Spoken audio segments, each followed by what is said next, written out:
ఈ రాష్ట్రంలో అత్యంత అవినీతి పరుడైన జగన్మోహన్ రెడ్డి గారు 31 క్రిమినల్ కేసులు పెట్టించుకోవడమే కాకుండా లక్షల కోట్ల దోచేసిన వ్యక్తిగా 420 సీఎంగా గూగుల్లో కొడితే 420 సీఎంగా మనకి గూగుల్లో దర్శనమిచ్చే ఈ జగన్మోహన్ రెడ్డి గారు అత్యంత అవినీతి పరుడుగా ఆంధ్ర రాష్ట్రంలో ముద్రపడితే దానికి ఏ మాత్రం కూడా తగ్గకుండా ఈనాడు పెద్దిరెడ్డి రామచంద్రారెడ్డి గారి అవినీతి పుంకాలు పుంకాలుగా బయటికి వస్తూ ఉంది. ఈ పెద్దిరెడ్డి రామచంద్రారెడ్డి పగలేమో పూజలు, రాత్రంతా కూడా దోపిడీలు. ఇది ఎక్కడ కూడా ఇలాంటి స్ప్లిట్ పర్సనాలిటీని మనం చూడం. ఒక్క పెద్దిరెడ్డి రామచంద్రారెడ్డిలోనే ఈ స్ప్లిట్ పర్సనాలిటీని చూస్తూ ఉన్నాం. పీలేరు ఎమ్మెల్యేగా మొదలుకొని అతని అవినీతి సామ్రాజ్యాన్ని స్టెప్ బై స్టెప్ పెంచుకుంటూ మరి మండల స్థాయి నుంచి, తర్వాత జిల్లా స్థాయి నుంచి, తర్వాత రాష్ట్ర స్థాయి నుంచి మరి ఏకంగా కేంద్ర స్థాయి వరకు కూడా మరి అతని అవినీతి సామ్రాజ్యాన్ని విస్తరించారు అనే చెప్పడంలో ఏ మాత్రం కూడా అతిశయోక్తి లేదు. నేను ఏ పాపం ఎరగను, నాకేమీ తెలీదు అని చెప్పి పెద్దిరెడ్డి రామచంద్రారెడ్డి గారు ఈరోజు మరి మన ప్రెస్లో మాట్లాడటం మనం చూస్తూ ఉన్నాం. శాండ్ మాఫియా మీరు చెయ్యలేదు అని మీరు గుండె మీద చెయ్యేసుకొని చెప్పగలరా? ల్యాండ్ మాఫియా మీరు చెయ్యలేదు అని మీరు గుండె మీద చెయ్యేసుకొని చెప్పగలరా? అదే విధంగా చివరికి రైతులు రక్తం కూడా పీల్చుకునే విధంగా మీరు మీ శివశక్తి డైరీ ద్వారా మరి పాల రేటు సైతం కూడా ఎక్కువ రేట్లకు అమ్మిన మాట వాస్తవం కాదా అని చెప్పి ఈ సందర్భంగా నేను అడగదలుచుకున్నా. అంతేకాకుండా మదనపల్లిలో మరి ఒక గవర్నమెంట్ ఆఫీస్లో ఫైల్ దగ్ధమైతే నాకు ఏ సంబంధం లేదు అని చెప్పిన మీరు ముందస్తు బెయిల్ ఎందుకు తెచ్చుకున్నారు అని చెప్పి ఈ సందర్భంగా మేము అడగదలుచుకున్నాం. అసైన్డ్ భూములు కొట్టేసిన మాట వాస్తవం కాదా? ఇరిగేషన్ భూములు కొట్టేసిన మాట వాస్తవం కాదా? శాండ్ మాఫియాలో కోట్లు సంపాదించి అవినీతి సొమ్మును కూడగొట్టుకుంది వాస్తవం కాదా? ల్యాండ్ మాఫియా ఎక్కడ పడితే అక్కడ ఎకరాలు కొట్టేసి కోట్లు దండుకున్న మాట వాస్తవం కాదా అని చెప్పి ఈ సందర్భంగా నేను అడగదలుచుకున్నా. చిన్న చితగా 1 ఎకరం దగ్గర నుంచి 1000 ఎకరాల వరకు కొట్టేసిన బాపతి మరి మనం చూస్తూ ఉన్నాం. ఇప్పుడు పెద్దిరెడ్డి రామచంద్రారెడ్డి నేనేమీ అరగను, నాకు ఏమీ సంబంధం లేదు అని చెప్పి మీరు ఒక స్టేట్మెంట్ ఇస్తే సరిపోయిందా అని అడుగుతా ఉన్నా. మీ ఓటర్ లిస్ట్ కన్నా, మీ పుంగనూరు ఓటర్ లిస్ట్ కన్నా కూడా మీ అవినీతి పాపాల లిస్టే ఎక్కువగా ఉంది అనే విషయం మీరు గమనించారా అని చెప్పి ఈ సందర్భంగా నేను అడగదలుచుకున్నా. ముఖ్యంగా మీరు చూస్తే చిత్తూరు జిల్లాలో పులిచెర్ల మండలంలో అసైన్డ్ భూములు స్వాహా చేసిన మాట వాస్తవం కాదా? 900 ఎకరాలు 982 ఎకరాల పైన మరి మీరు కబ్జా చేశారు అనేది మరి మీడియాలో వచ్చింది, అన్నిట్లో వచ్చింది. అయినప్పటికీ కూడా మీరు దానికి ఎక్స్ప్లెనేషన్ ఇచ్చే పరిస్థితిలో లేరు. అదేవిధంగా పుంగునూరు మండలం రాగానిపల్లెలో భూములు కొట్టేసిన మాట వాస్తవం కాదా?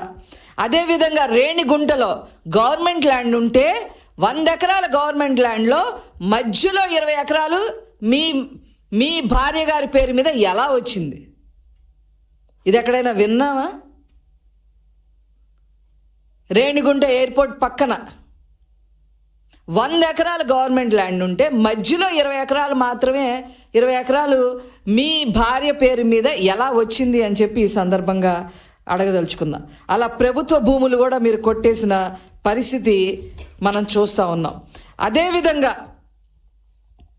గవర్నమెంట్ పర్మిషన్లు లేకపోయినా ఎత్తిపోతల పథకాలని చెప్పి మొదలుపెట్టారు, ప్రాజెక్టులు మొదలుపెట్టారు. ఏం చేశారు మీరు ఆ ప్రాజెక్టులు మొదలుపెట్టి? ముఖ్యంగా మరి ఆవులపల్లిలో కానీ నేతిగుట్ల పల్లెల్లో కానీ ఆ విలేజెస్లో వాళ్ళని రాత్రి ఖాళీ చేయించేసి అనధికారికంగా ఖాళీ చేయించి వాళ్ళ ఉసురు పోసుకున్న మాట వాస్తవం కాదా? ఇలా మీరు చేసినందుకు మరి నేషనల్ గ్రీన్ ట్రిబ్యునల్ మీకు 100 కోట్ల ఫైన్ వేసిన మాట వాస్తవం కాదా? చెప్పండి మీరు.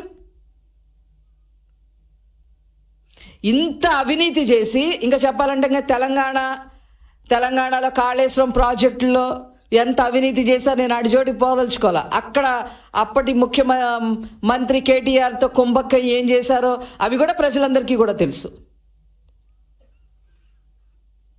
ఇంత అవినీతి చేసి, ఇన్ని కబ్జాలు చేసి, ఇంతమందిని ఏడిపించి, చిన్న పిల్లోడిని అడిగినా కూడా పెద్దిరెడ్డి రామచంద్రారెడ్డి అంటే అతను ఏం చేసినా పాపం లేదనే మాటే వస్తుంది తప్ప ఇంకో మాట రాదు.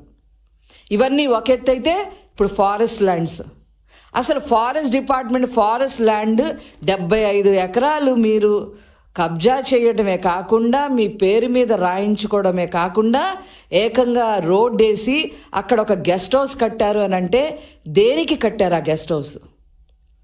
ఏ అవినీతి కార్యకలాపాల కోసం ఆ గెస్ట్ హౌస్ మీకు ఉపయోగపడుతుందో మీరు ఖచ్చితంగా చెప్పి తీరాల్సిందే. ప్రస్తుత ప్రభుత్వం మరి దాని మీద కమిటీ వేసింది, అవన్నీ కూడా బయటికి వస్తాయి, ఖచ్చితంగా నిగ్గు తేలుస్తాము. కానీ అక్కడ ఒక గెస్ట్ హౌస్ ఉంది, ఆ గెస్ట్ హౌస్కి ఒక రోడ్డు, మీకు ఎక్కడ కబ్జా చేసి ల్యాండ్ మీ పేరు మీద రాయించుకుంటే అక్కడ రోడ్లు. ఎవరి సొమ్ముతో? పన్నుల రూపాయన ప్రజలు కట్టిన సొమ్ముతో. కానీ సామాన్య ప్రజలకు ఎక్కడన్నా ఒక తట్టెడు మట్టితో ఒక మట్టి రోడ్డు వేసావా అంటే ఎక్కడ వేయాలా మీరు? ఇంత పాపాలు, ఇంత అవినీతి చేసి ఏమీ ఎరగనట్టుగా మీరు మాట్లాడటం నిజంగా చాలా హాస్యాస్పదంగా ఉంది. పైగా వాళ్ళ మీద డిఫమేషన్ కేసు వేస్తా, వీళ్ళ మీద డిఫమేషన్ కేసులు వేయటం, వాళ్ళ మీద వేయటం, ఇది కాదు పరిష్కారం. మీరు ఏ తప్పు చేయలేదని మీ గుండె మీద చేసుకొని చెప్పండి మీరు. ఆఖరికి మదనపల్లిలో ఒక 5.5 ఎకరాలున్న ఒక ఆవిడ, అది కూడా నీ తరఫు వాళ్ళందరూ కూడా దాన్ని కబ్జా చేస్తే, ఇలా కబ్జా చేశారు, నా పొలం నాకు ఇవ్వండి అని చెప్తే ఆవిడ తాళిబొట్టు కూడా తెంచేశారు కదరా మీరు. ఇంత అరాచకమా? ఇంత అవినీతి చేసి అడ్డమైన ప్రగల్భాలు పలకడం. అప్పుడు కుప్పం మున్సిపాలిటీ నాదే, కుప్పంలో నేనే గెలుస్తా, కుప్పంలో చంద్రబాబు గారు ఎలా గెలుస్తారో చూస్తా. ఇప్పుడేమైంది? మీరు ఎంత గెలిచారు?